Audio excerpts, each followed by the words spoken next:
Europe 1 réveille les Français.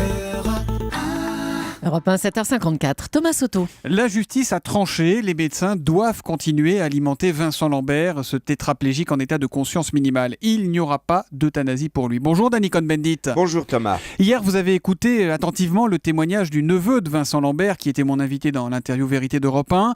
C'est une affaire qui vous touche, qui vous bouleverse et qui même vous met un peu en colère. Oui, et en fait Thomas, je n'ai pas spontanément compris l'origine de ma colère.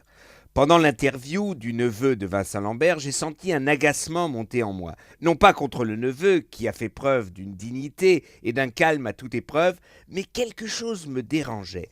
De quel droit les parents de Vincent Lambert veulent imposer leur vue, allons, disons-le directement, leur idéologie à la femme, aux amis de Vincent Lambert?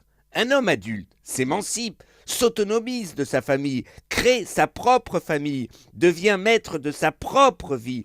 Avec raison, l'épouse de Vincent Lambert, Rachel Lambert, se demande dans un interview donné au Monde de quel droit la justice statue sur une décision médicale donnant raison aux parents contre l'épouse.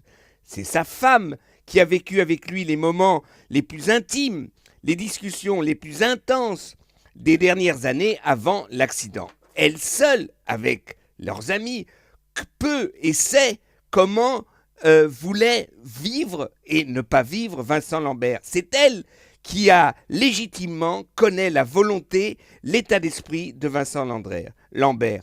Oui, un enfant qui devient adulte échappe à ses parents.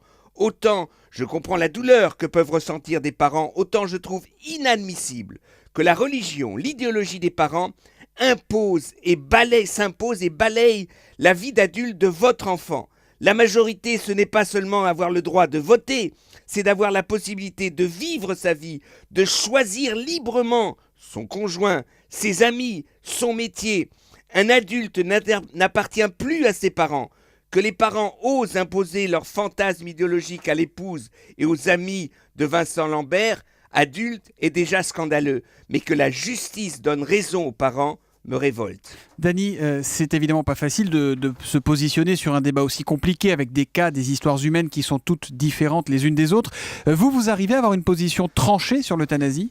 D'accord Thomas, c'est difficile. Le nier serait indécent. Oui, pour moi, nous avons un droit absolu de choisir notre vie et notre mort. Cela me rappelle l'histoire d'un footballeur allemand, Timo Konietzka, bien connu parce qu'il a marqué le premier but en 1965 de la Bundesliga qui venait d'être créée. Après avoir eu un cancer du foie et des années de traitement et de souffrance, il a décidé, à 73 ans, vivant en Suisse, de mettre fin à sa vie. Alors, il réunit ses proches, ses enfants, sa femme, ses amis, et il leur dit adieu, et puis il part. Dans un très beau témoignage, sa femme, en larmes, raconte que la journée de sa mort a commencé par une coupe de champagne. Arrêtons de parler d'euthanasie qui réveille tant de souvenirs historiques effroyables. Parlons de la liberté, car être libre de choisir, c'est justement le fondement de la liberté. Si un être humain refuse l'acharnement thérapeutique, il faut accepter son choix. Je conçois que c'est plus facile à dire quand on est en bonne santé qu'à exécuter en cas de maladie ou d'accident. Mais, pour moi, il faut respecter la victime et les choix de la personne aimée. C'est une question d'empathie et non pas d'idéologie. Merci Danny Cohn-Bendit. Une dernière précision s'agissant de Vincent Lambert. Les médecins qui sont à son chevet et sa femme se laissent quelques jours avant de décider si oui ou non ils déposeront un recours devant le Conseil d'État. L'humeur de Danny revient lundi à 8h-5 sur Europe 1. À lundi, Danny. À lundi Thomas.